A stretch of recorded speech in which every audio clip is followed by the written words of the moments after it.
Thank you for clicking on the YouTube channel, Nerds in the Hood. What is up, YouTube? It's that homie Rex the T-Rex. And on today's video, I will be reviewing the 1999 film, The Haunting. The film's plot synopsis is, for over a century, the foreboding Hill House mansion has sat abandoned.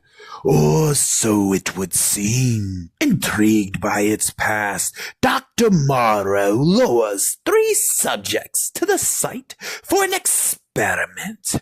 But from the moment of their arrival, as night descends, the study goes horrifyingly awry, and Hill House unleashes its supernatural wrath on the unsuspecting subjects.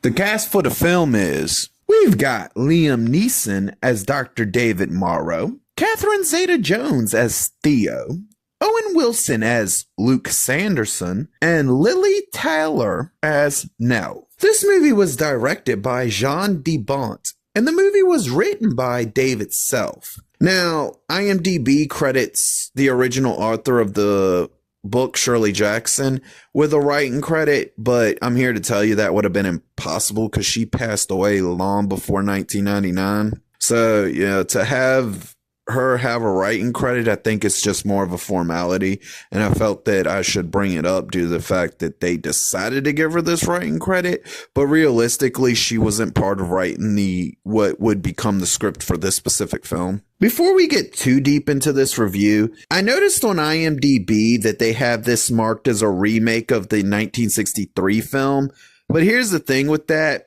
this doesn't really feel like it's trying to remake that film. It feels more like you have two completely different groups of people who both read the same exact story and each got a semi-different visuals and semi-different ideas on how it plays out based off of what the story tells them. And I wanted to point that out because even though it is set up to be kind of like a remake and it does have a lot of similarities, while I was watching this film, I never felt like that's what they were aiming for, was to remake the previous film. It feels like they were aiming to take the source material and make their own translation out of it. So even though some may consider this a remake, I really don't. I consider it just a whole nother interpretation of something we've already gotten. This movie was filmed on location at the Harlaxton Manor in England.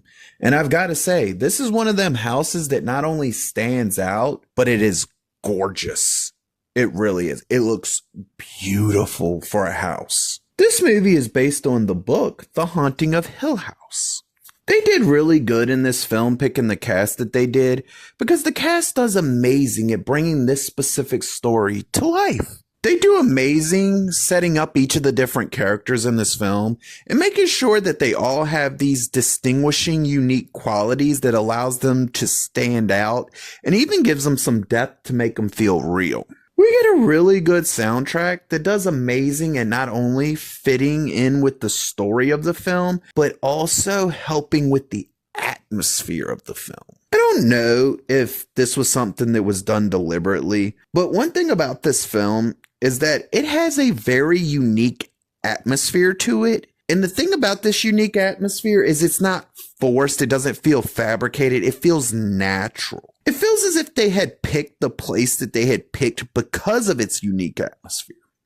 And I'm going to tell you right now, they did amazing on this aspect because realistically, for the movie being about the house, if they hadn't picked a good house with this kind of unique feel and this eerie-esque atmosphere to it naturally, they would have had to force fabricate it, and it probably wouldn't have sold the film as well. Because for me, the way that the house is and the way that they use the house was really integral, not only to the story because the story's about the house, but in selling the story about the house. This movie has its own mystery in it, and it's not the same as the previous, like what they did in the 63 film.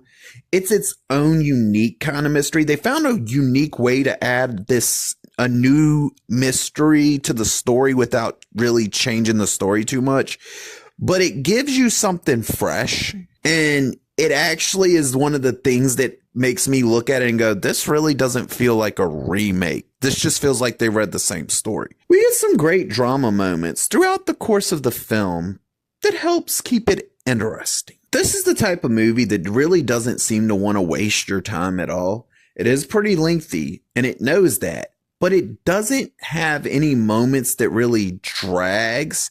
Once you get through the opening scene, which is basically your setup, the movie just projects straight into the main story and delivers it beautifully.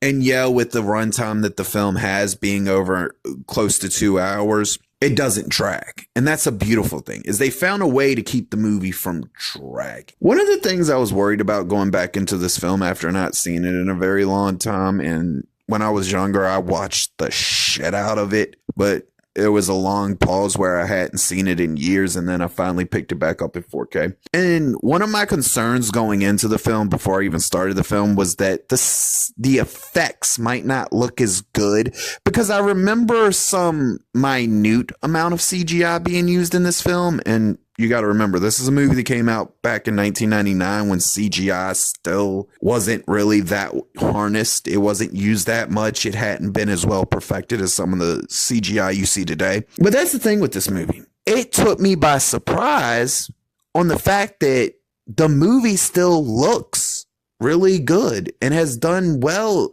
at aging really well, and actually even still has some really good standout effects that you haven't seen again. And if you have seen some variation of them again, you haven't seen them done this well in a long time. I want to say that the house in this movie is cool as shit. I actually love the way that they presented it, and I like the design for all the different rooms they had in it.